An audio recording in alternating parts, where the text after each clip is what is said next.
The hidden pattern behind self-sabotage. Most people think self-sabotage is obvious.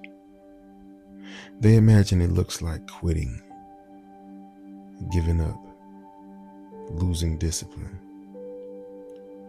But real self-sabotage is much quieter than that. It usually appears as reasonable decisions that slowly keep your life the same. You delay a little. You soften the standard. You make a small exception. And none of those moments feel dramatic. They feel logical, responsible, even intelligent. But something strange happens. Every time real progress gets close, something inside you begins to slow things down. Not aggressively, not emotionally, subtly, almost carefully. And if you don't understand what's happening, you'll spend years believing the problem is motivation or discipline or consistency, when the real issue is something much deeper: identity. Because people don't sabotage success. They sabotage identity and stability. Today we're going to break down the hidden pattern behind that process, where it begins, where it hides, and why most people repeat it for years without realizing it.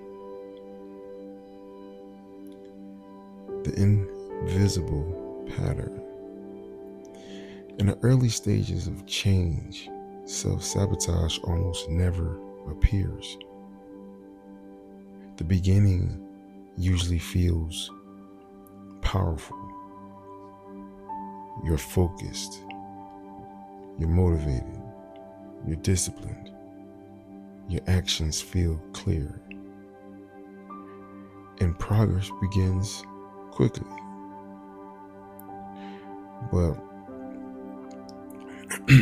But then something begins to shift, not immediately, but slowly. The closer you get to meaningful change, the stronger the internal resistance becomes. This is where most people become confused, because logically, progress should make things easier. But psychologically, progress creates instability. You see, the mind isn't only trying to improve your life, it's trying to maintain internal predictability. And predictability feels safe, even if the life attached to it isn't ideal. So when change begins accelerating, your mind doesn't always celebrate it. Sometimes it slows it down. Not because it wants you to fail, because it wants things to remain familiar.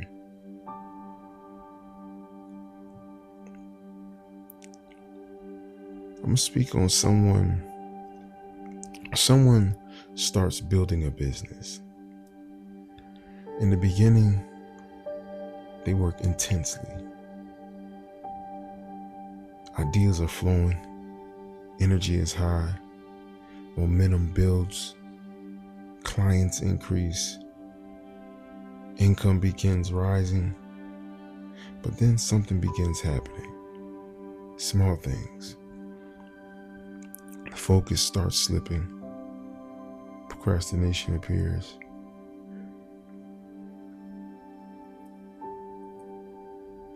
Important decisions get delayed. From the outside, it looks like discipline disappeared. But internally, something else happened. their life started moving into unfamiliar territory. And unfamiliar territory activates preservation, not improvement. Preservation. Before we go deeper, ask yourself something honestly. Where in your life does progress tend to stall? Right before something meaningful happens? Not at the beginning, but right before the breakthrough. That moment often reveals the pattern. The identity shock. When your external life begins changing faster than your internal identity, something unusual happens. The nervous system experiences what psychologists sometimes call identity shock. This is the moment when success stops feeling exciting and starts feeling unstable. Instead of thinking, this is working, you start wondering, can I maintain this? Am I actually this person? Is this real? That uncertainty isn't always conscious, but it influences behavior. Your actions begin to slow down, not intentionally, protectively, because growth is forcing you into a new identity before your mind fully accepts it.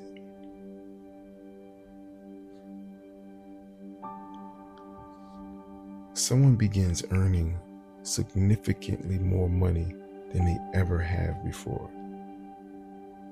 Instead of expanding confidently, they begin behaving differently. They spend impulsively. They avoid looking at financial planning. They stop pursuing new opportunities.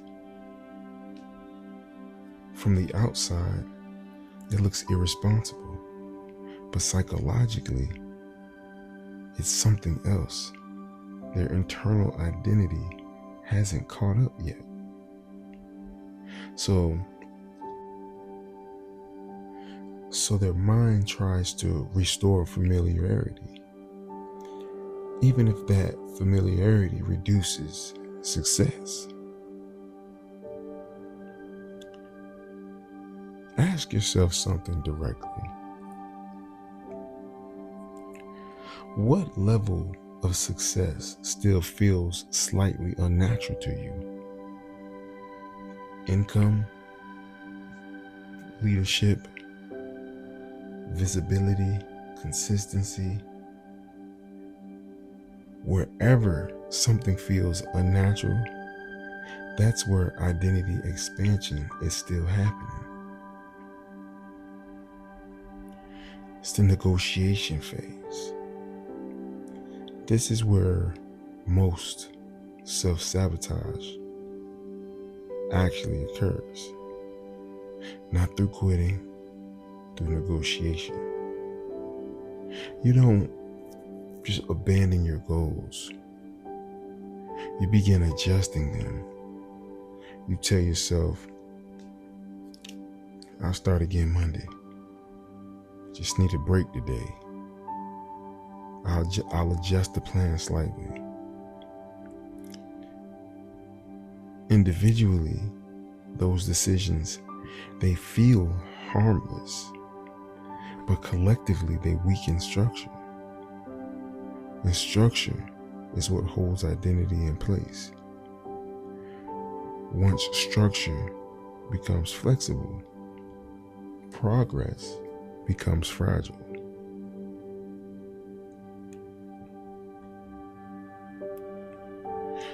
Someone commits to writing every morning. 3 weeks pass. The habit becomes strong. Execution feels normal. Then one day they skip. Just once. They were tired, busy, distracted. Nothing dramatic. But the next day, another negotiation appears. Then another. Within a week, the habit disappears. Not because they lack discipline, because they allow the standard to become flexible. Where do you negotiate most often?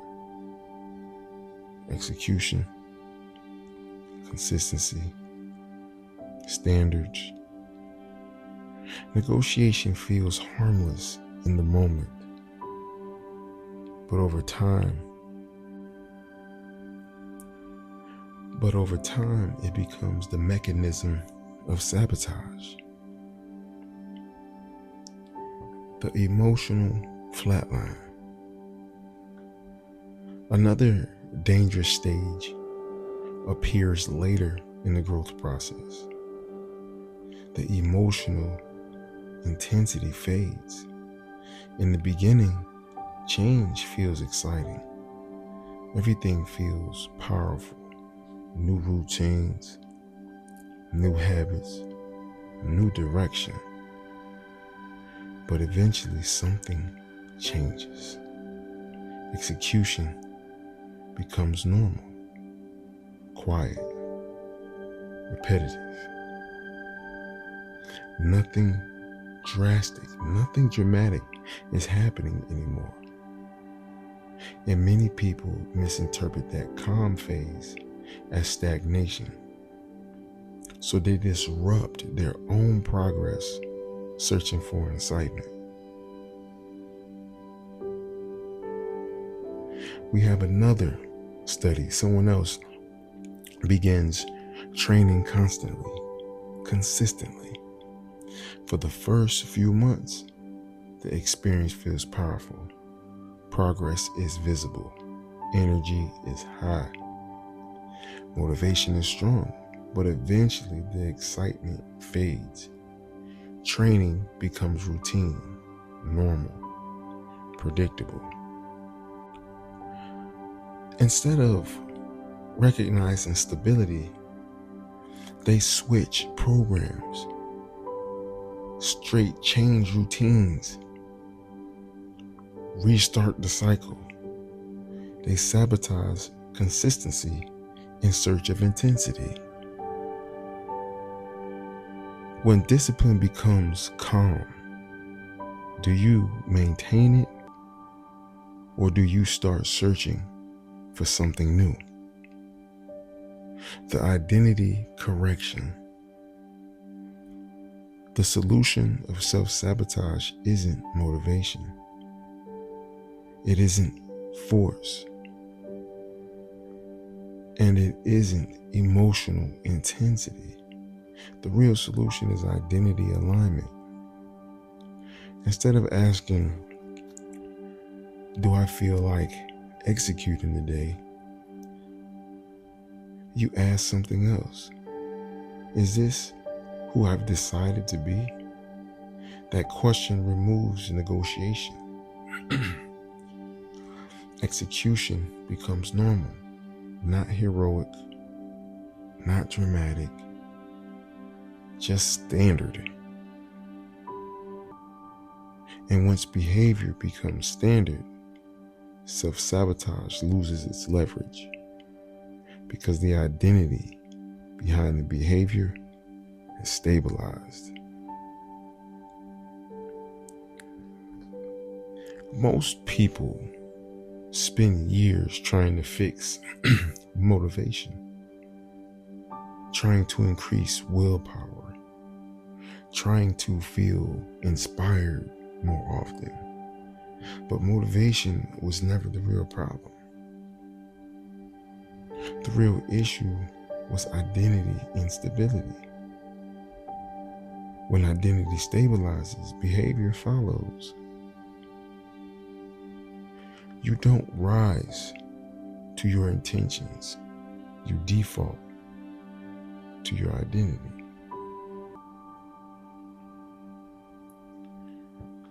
You see, most people want growth.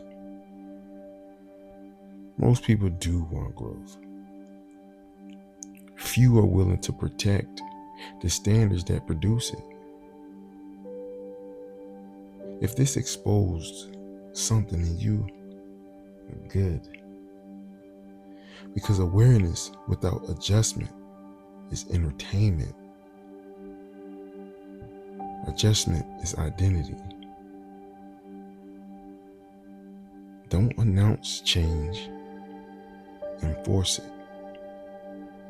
Quietly, daily, without negotiation. Stay structured, stay precise, and stay dangerous to your lower standard. This is results.